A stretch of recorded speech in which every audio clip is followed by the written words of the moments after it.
Fire Sword Chapter 50. Where is home? You really mean it? Kazuto asked as he stepped forward to speak to Naga's apparition. Her appearance was similar to Tiki's, though more luminous in nature with even gentler features than her oracle. You could take us all home? Just like that? Indeed I can. Naga nodded. I owe you and your friends a great deal, swordsman of Aincrad. First for calling you here without your permission, and for all that you have done for this world.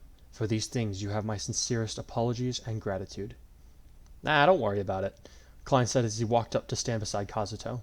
Throwing a glance over his shoulder, his smile widened a bit as he met Cordelia's eyes before he said, In fact, the best way you could say thanks for us is if you'd let me stay here, with Cordelia and the shepherds. His request was met with a lot of shock from his friends and the Divine Dragon. Klein, you want to stay? Kiko gasped. But what about everyone back home? Klein ruffled his hair a bit as he said, I got a few friends left over from SAO, but even we don't hang out that often anymore. Our lives take in separate directions and all that. I hated my job back there, and my only real friends are you guys. Not to mention, I think somebody would be pretty upset if I took off again. He winked at his fiancée, who blushed a little as she cast her eyes down. Wait, couldn't she come with us? Rika inquired, looking over at Naga. The dragoness appeared to think for a moment before she said, I could, but I sense that her heart lies here, with the Holodom. And I ain't asking her to leave, Klein said firmly. I'll miss you guys, but I know where my heart lies now. It's here, with Cordelia, in this world that I've really grown to love. Klein, Kazuto said haltingly, Are you sure? Be certain, brave warrior. Naga cautioned him. Travel between worlds is not a gift I offer with ease. Should you choose not to return now, you may never be able to go back. I'm sure, Klein answered readily. I had a lot of time to think about this kind of thing while I was in hiding, so I knew my choice is the right one. As he finished speaking, Cordelia came up and gripped his hand firmly, which brought another smile to his face. The one called Klein shall remain behind, then. Naga nodded. Turning to the others, she said, The choice remains for each of you that had not died back in your world as individuals. The fact that one chooses to leave will not prevent the others from doing the same. So that means Yuki, Aiko, and I can't go home like the others? Sachi asked. I am sorry, Naga said gently. I cannot restore you to life where you have already perished. Even my power has its limits. We understand, Aiko said respectfully. This life has been a great gift in and of itself, so there is nothing more that we would ask of you, good dragon. Yeah, Yuki grinned. What she said? I have a question, Asuna said with a slight frown. If someone decides to stay here, won't they still be missing back in our world? I will erase the memories of their existence from anyone that knew them, Naga explained. The present company will be excluded if they so choose it. I know that the memories of loved ones are hard to release. That's actually kind of a disturbing thought, Klein chuckled. Poof! I never existed. We'll remember you, buddy, Kazuto told him. I will, at least. Thanks, man, Klein said with a fist bump. I'll miss you, but I won't forget either. I take it that the Kirigaya family will be going home along with everyone else, Naga asked. Daddy? Yui asked hesitantly. Can I talk to you and Mommy for a minute? Sure, Kazuto nodded. Looking back at Naga, he asked, Is it okay if we take a sec? Of course, Naga replied. The rest of you, come. Tell me if you wish to go home or stay here. The others moved to do as she said while Yui pulled her parents over to the side. What is it, sweetheart? Asuna asked her daughter. Just something Mataris told me came to mind, that's all, she said. It got me thinking. What, you want to stay here? Kazuto asked, eyes wide as the realization set in. What did he say that could make you change your mind about wanting to go home? That's just it, she said with a slight shake of her head. I think we're already home. Asuna and Kazuto exchanged a look before the lightning flash asked, What do you mean by that? Mataris once told me about how he and the others never stayed anywhere for more than one night at a time, because they were always on the run. Yui answered. He told me that one night he came to realize that home is where your family is, where you feel safe. It's not a house or a town. It's the people that make your home. Gesturing to the other shepherds and the other warriors of Alfheim, she added, I see our home right here. Asuna and Kazuto were silent for several long moments, pondering her words. Is she right? Her father wondered to himself. Do we want to stay here? For the first time, he began to seriously entertain the thought. What do we have waiting for us if we go back? He questioned after a moment. I have a promising career in my Tsugu's parents. I could still be the Black Swordsman, but only the virtual worlds are born from the seed. On the other hand, if we go back, we'll have to deal with our families finding out about Mako, not to mention hiding Yui from every scientist that would want to study her. But here, he paused before thinking, I can be what I became in SAO here. The version of me that can go on adventures, be with my family, and take an active role in protecting the people that I can care about. I can be Kirito. Asuna? He said in a low voice before he could stop himself. Yeah? She asked with a small smile as he looked her in the eye. Seeing the serious look in his gaze, her smile grew as she said, I think I know what's going through your head. Am I that easy to read? He asked, abashed. Yep, she giggled before kissing him on the nose. But I think it's pretty cute. All you need to know is that whatever you decide, I'm with you. Thanks, honey. He smiled with relief, but judging from that smile what you just said, you already know. Of course I do, she grinned. He extended his hands out to both of his girls, which they gripped happily as he led them back to stand before Naga. We've made our decision, he announced. Looking around at his friends, he asked, Anyone still undecided? I'm going home, Keyboy. Argo grinned cheekily. This was a lot of fun, but I ain't planning to go through SAO again for the rest of my life. I got people back home, you know? I understand completely. Kazuto grinned, feeling a slight ache in his chest. Here Yui was telling him that home was with the people you loved, but it seemed that no matter what he decided, their home was going to split up. Yeah, we're with her. Rika chuckled lightly as she made a vague gesture at herself, Hiyori, and Kiko. This whole thing was kind of a shock anyway, and I'm really glad it's over. And I got my wife to think about. Andrew grinned lightly. Can't leave her hanging any longer than I have, man. If it is any comfort, I will place you back where you left only a few minutes after your departure, Naga informed them. Wait a sec, is that everyone that's leaving? Kazuto asked, surprised. Looking over at Shino and Suguha, he asked, I know Klein's reasons for leaving, but what about you two? I never really fit back home except around you guys. You know that, Shino said. Why go back to being a loner if I don't have to? Fair enough, Kazuto nodded. Truth be told, ever since they found Shino over in Valm, he had thought she was definitely in her element. Looking at Suguha, he asked, And you, Sugu? What's the deal? I thought you'd want to go home, see Mom and Dad. She said as she blushed and fidgeted. I'm, kinda in the same boat as Klein? It took a few moments for the impact of those words to completely sink in for her cousin. What? He asked dumbly. Riken, who was standing next to Suguha, waved slightly to Kazuto while grinning like an idiot as he raised her left hand up to display a flying ring, emblazoned with his family's crest. We were gonna say something after we'd beaten Grima, Suguha explained. He only proposed last night, so we figured we were better off waiting to announce it to everyone until after the craziness had blown over. Huh, Kazuto said blankly, his gaze switching back and forth between the two of them for several tense seconds before he said, Well, I guess Lieber had better get it ready for another shepherd-style wedding after Klein's. What, that's it? Suguha exclaimed. No objections at all? Riken looked similarly dumbstruck. Not really, Kazuto shrugged. I get it. You love each other, you want to be together. Asuna and I were in the same boat at your age, remember? Actually, I think we were younger than they are. Asuna laughed lightly. Whatever, Kazuto shrugged. However, he did turn back to look at Riken and say, Since I am her older brother, there is one thing I should tell you. What's that? Riken asked nervously, sweat lining his brow. If you're going to marry her, I just have one condition. Kazuto smiled bleakly. Break her heart, I'll carve yours out. Simple as that. Are we clear? Crystal, the youth stammered. Good, Kazuto grinned. I look forward to attending the occasion. Riken's eyes widened again. You plan to stay? Yeah. Kazuto nodded quickly. We do. We're staying here. What? Rika yelped. You are? Why? What about all your research back home that connects the virtual world to the real one? Kazuto thought about how to answer that for a moment before he said, You know, all of that was so that I could help bring Yui and into Asuna in my life. But the more that I think about it, the more I realize that if we take her back, she'll never be able to live a completely normal life. Everyone's going to want to know where she came from, not to mention having to explain Mako to our families. And when they do find out where she really came from, she may end up getting taken away from us by people that won't love her, just use her. Here, we can live a normal life as our real selves and not have to worry about people trying to take Yui away from us, he concluded. I know there are other things that matter back on Earth, but this is what's most important to me, our family. If staying here means that it will be a better place for her to grow up, Then I will gladly make that sacrifice. And what of those who knew you? Naga prodded him.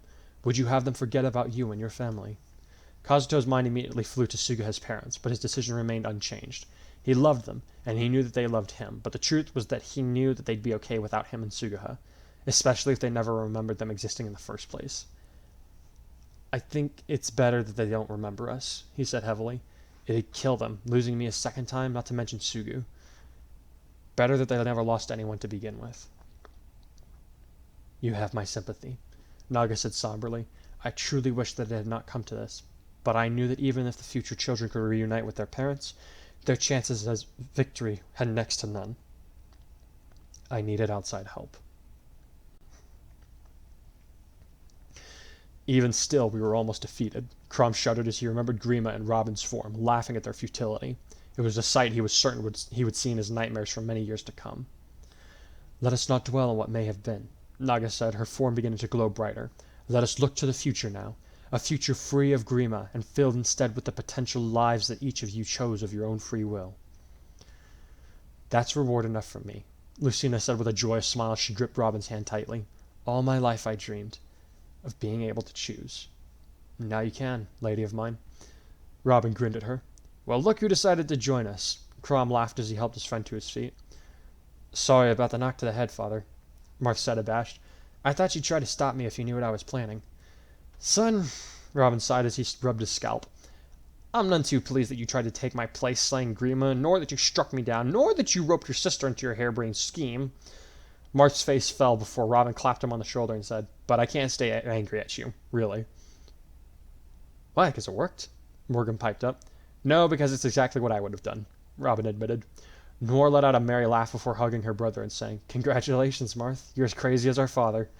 The family burst into laughter at that, and it quickly spread through the ranks of the shepherds. At first it was because of the silly joke, but then it became a rolling sound that echoed across the beach. For Grima was dead and the future was free. They were all free. Naga let them revel in their victory for a little while before giving them a gentle reminder that it was time for things to get underway. If you guys want to remember us, I hope it's in a good light. Kazuto grinned at his friends, the ones that had chosen to leave. I know that this is kind of selfish, but it's what I want. Looking back at Yui and Asuna, who were smiling, he added, It's what we want. I'll remember you, Andrew said. I'm never forgetting you, Kirito. Seeing a kid like you out on the front lines helped me going along strong. No way I was going to let some punk do all the heavy lifting so that I could see my Kathy again.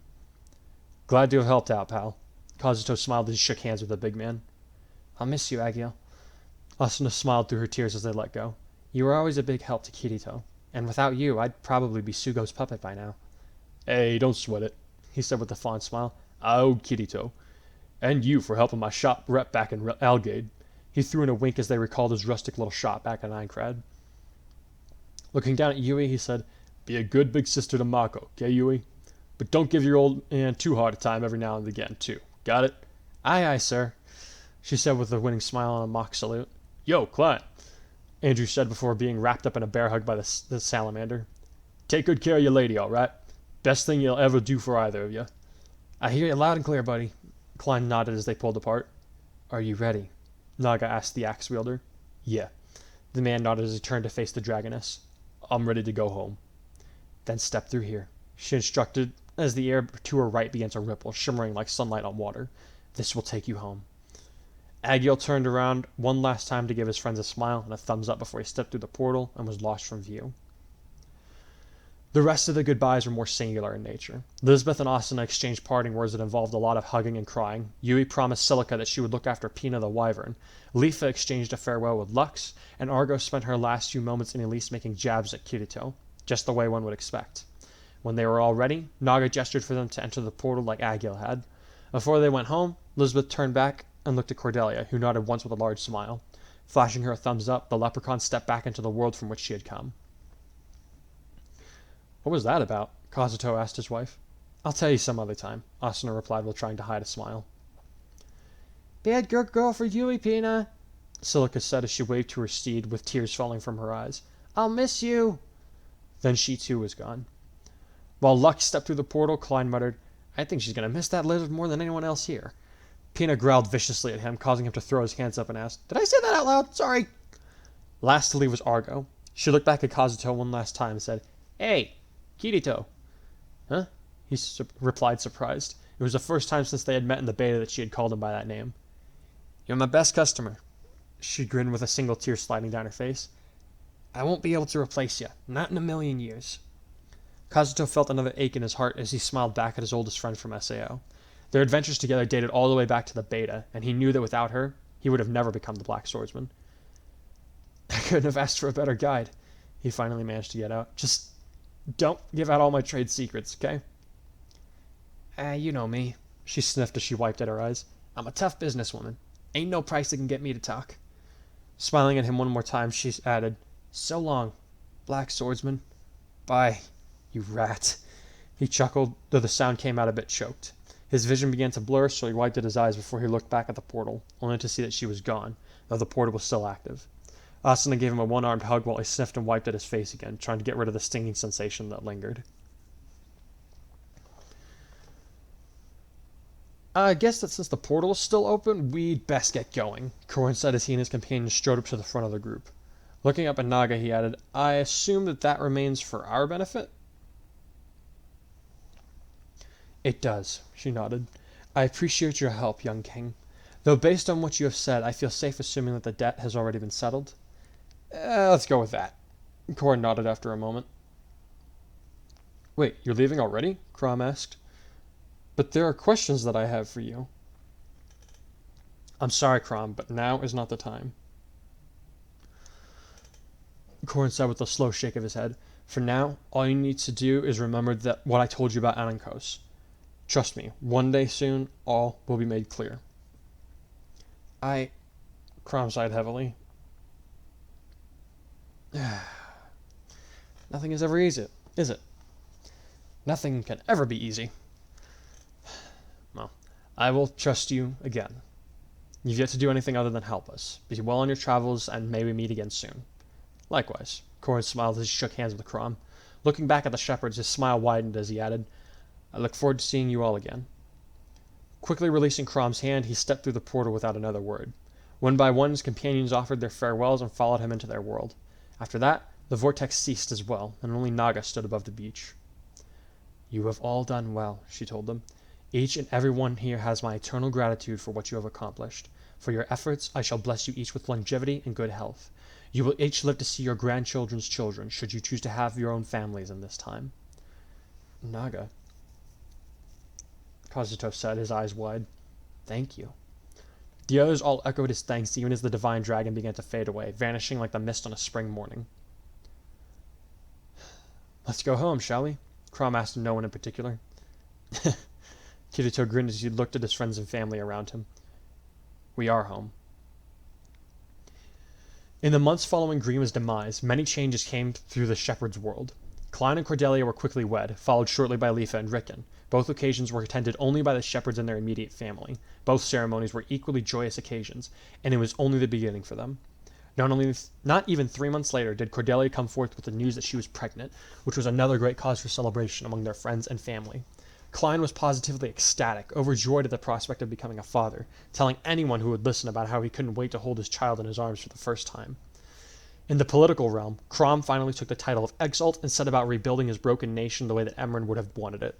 The former Exalt herself lived with Lisa and Longku and Ferox to avoid the public spotlight, where the gruff Feroxi warrior continued to serve as Basilio's right-hand man. Sayri returned to Valm, where she became the new ruler of Chonsin. Tiki, much to the surprise of her comrades and her followers, returned to the Mila tree for a period of sleep before emerging from her slumber with the intention of traveling the world with the shepherds so that she could meet the people that had followed her mother for so long. Plesia's government was being reconstructed with the help of both the Ylisse and Ferox, as both countries which had a keen interest in making sure that the next ruler would not be as violent and irrational as their predecessors. At first they considered offering the throne to Robin, but he immediately and vehemently refused. Instead, the acting ruler position would go to Henry, who turned out to be surprisingly good at the job with his wife Olivia at his side. Robin was officially recognized as the Elysian Armed Forces Supreme Commander by the Elysian people, though he still preferred to be called Grandmaster. He appointed Klein as the head of their air force, which he and Cordelia quickly rebuilt. Command of their land forces were given to Kirito, who quickly appointed Stahl as his right hand. This struck some as odd, since the two men had never been particularly close, but Kirito firmly reminded them that Stahl was one of the most experienced shepherds in the ranks, and he could very well be trusted to be an ideal role model for the new recruits. Lastly, command over the shepherds themselves were given to the genius twins, Morgan and Marth. This might have seemed bizarre to many, but after everything that the women in Ylisse had seen, the two teenagers leading the nation's most elite fighters was not high on their list of surprises. Rebuilding Ylisse would take many years, but the shepherds and warriors of Alfheim didn't mind. As long as their actions meant that their descendants were free to choose their own destinies, everything they did was worth the effort.